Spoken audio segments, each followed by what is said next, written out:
সুপ্রিয় শিক্ষার্থী বন্ধুরা, সবাই কেমন আছেন? তো আজকে আমরা কিন্তু আমাদের নার্সিং ডাইজেস্ট বইয়ের ইংরেজি লেকচার সিরিজের চতুর্থ লেকচারে চলে এসেছি। তো আমরা এর আগের লেকচারগুলোতে যে আলোচনা করেছিলাম তারই ধারাবাহিকতায় আজকে আমাদের আলোচনার বিষয় হচ্ছে ইউনিট 4, যেটা হচ্ছে আমাদের খুবই গুরুত্বপূর্ণ একটা বিষয়, অ্যাডভার্ব নিয়ে আলোচনা করা হয়েছে। তো অ্যাডভার্ব কাকে বলে, এটা কত প্রকার, কি কি, এটা নিয়ে সুন্দরভাবে আমাদের ব্যাখ্যা করা আছে। আমরা কি করব, এই অ্যাডভার্বের যে বিষয়গুলো প্রধানত আমাদের নোটিস করতে হয় এবং পরবর্তীতে এই বিষয় থেকে কিভাবে প্রশ্ন আসছে প্রশ্নগুলো অ্যানালাইজ করাই আমাদের কাজ। এখানে দেখেন, অ্যাডভার্বের ক্ষেত্রে বলা আছে অ্যাডভার্ব অফ টাইম, মানে টাইম বোঝালে অ্যাডভার্ব হয়। প্লেস বা manner, frequency, degree, order, cause and effect, affirmation আর নেগেশন, এগুলো কিন্তু অ্যাডভার্ব হয়। আমরা সবসময় এই কথাটা মনে রাখতে পারি সবাই যে ভার্বকে কখন কখন কোথায়, কখন কোথায় কেন, কখন কোথায় কেন, কিভাবে কিভাবে, এই যে চারটা প্রশ্ন আছে, এই চারটা প্রশ্ন যদি আমি ভার্বকে করে উত্তর পেয়ে যাই, তাহলে যে উত্তরটা পাবো ওই উত্তরটা কিন্তু সবসময় কি হয়, অ্যাডভার্ব হয়। আবার অ্যাডভার্বেরও কিছু কি আছে, সাফিক্স আছে। অ্যাডভার্বেরও কিছু সাফিক্স আছে। আমরা সাধারণত জানি যে যখন কোনো একটা অ্যাডজেক্টিভের সাথে এলওয়াই যুক্ত হয় তখন সেটা কি হয়ে যায়, অ্যাডভার্ব হয়ে যায়। এরকম ভাবে আমরা এখন এই অ্যাডভার্ব থেকে আসা পুরাতন বা বিগত সালের যে প্রশ্নগুলো আছে সেগুলো আমরা আলোচনা করতে পারি। ধরে নেন যে আমরা যদি এখানে 4 নাম্বার প্রশ্নটা আলোচনা করি, হি বিকেম রিচ ওভারনাইট, সে একদম মুহূর্তের ভিতরেই ধনী হয়ে গেল বা খুব দ্রুতই ধনী হয়ে গেল। তাহলে এই যে ধনী হয়ে গেল কখন, ওভারনাইট, খুব দ্রুত সময়ে, এটা সময় বোঝাইছে। তাহলে আমরা পড়েছিলাম অ্যাডভার্বিয়াল অফ টাইম বোঝালে সময় হয়, বা কখন ধনী হলো, ওভারনাইট, খুব দ্রুত সময়ে। তাহলে সময় দিয়ে আমি প্রশ্ন করে যেহেতু উত্তরটা পেয়ে যাচ্ছি, এটা হবে অ্যাডভার্ব। যেরকম আমি যদি 5 নাম্বার প্রশ্নটা ব্যাখ্যা করি, দ্য স্টুডেন্ট স্পিক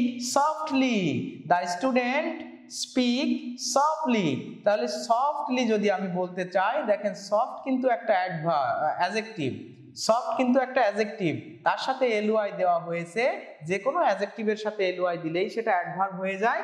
আবার যদি আমি এখানে প্রশ্ন করি, দ্য স্টুডেন্ট স্পিক, ছাত্রটি বা শিক্ষার্থীটি কথা বলে, আমি যদি বলি কিভাবে কথা বলে, সফটলি, মানে নম্র ভাষায়, নম্রভাবে, ভদ্রভাবে, তাহলে কিভাবে, ভার্বকে কখন কোথায় কিভাবে এগুলো দিয়ে প্রশ্ন করলে আমরা কি পেয়ে যাই, আমরা সবাই এটা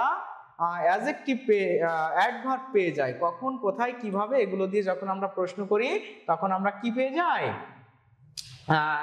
অ্যাডভার্ব পেয়ে যাই। তাহলে দেখেন আমরা এখান থেকে আরো একটা প্রশ্ন ব্যাখ্যা করি যে দ্য পেন রাইটস ওয়েল, মানে কলমটির লেখা খুব সুন্দর। তাহলে কলমটি লেখে, কেমন লেখে, খুব ভালো লেখে, কলমটির লেখা ভালো, মানে রাইটসটাকে এখানে মডিফাই করছে। দ্য পেন, কলমটি, রাইটস ওয়েল, সুন্দর লেখে, কেমন লেখে, কিভাবে লেখে, সুন্দরভাবে লেখে, যার কারণে এটা হয়ে যাবে কি, একটা অ্যাডভার্ব। এইবার যদি এইখানে একটা প্রশ্ন আছে, এই প্রশ্নটা দেখে আমাদের অনেকের মনে হতে পারে যে বেস্ট তো একটা গুড, বেটার, বেস্ট, এটা একটা অ্যাডজেক্টিভ, কিন্তু এইখানে লেখা আছে it is best analysed in doctor Saxena's book. তাহলে it is best analysed in doctor Saxena's book. তাহলে অ্যানালাইজড মানে হচ্ছে বিশ্লেষণ করা। তাহলে কেমন বিশ্লেষণ করা, বেস্ট অ্যানালাইজড, তার মানে সব থেকে ভালোভাবে ব্যাখ্যা করা বই। তাহলে ব্যাখ্যা করাকে মডিফাই করছে, মানে ভার্বকে মডিফাই করেছে, আর ভার্বকে যখন মডিফাই করে তখন সেটা হয়ে যায় অ্যাডভার্ব। যে ব্যাখ্যা, কেমন ব্যাখ্যা, এই অ্যানালাইজডটা যেহেতু ভার্ব, অ্যানালাইজডটা যেহেতু এখানে একটা ভার্ব, এই অ্যানালাইজডকে যেহেতু এটা বেস্ট কথাটা দিয়ে মডিফাই করা হয়েছে, তাহলে ভার্বকে মডিফাই করলে সেটা অবশ্যই কি হয়, অ্যাডভার্ব হয়। তাহলে প্রিয় বন্ধুরা, এটাকে কখনোই অ্যাডজেক্টিভ মনে করে ভুল করা যাবে না। আমরা দেখি এর পরবর্তীতে আমাদের কি নিয়ে আলোচনা। তো আমরা অ্যাডভার্ব সম্পর্কে যখন আলোচনা আমরা করেই ফেললাম, সেক্ষেত্রে কেন নয় আমরা বিগত সালের কিছু প্রশ্ন দেখে নিব। তাহলে আমরা অবশ্যই বিগত সালের কিছু প্রশ্ন, যেরকম ডিপ্লোমা নার্সিং 2015-16 সালে এসেছে, ডিপ্লোমা নার্সিং 2024-25 সালে একটা প্রশ্ন এসেছে, আমরা 24-25টা নিয়েই একটু কাজ করার চেষ্টা করি, যেহেতু আপডেট প্রশ্ন, তাই না? দেখেন এখানে আছে, you speak so dash that I can not understand. I cannot understand. You speak, তুমি কথা বলো। তাহলে কথা বলো, কেমন কথা বলো? যে তুমি এত দ্রুত কথা বলো যে আমি বুঝতে পারি না।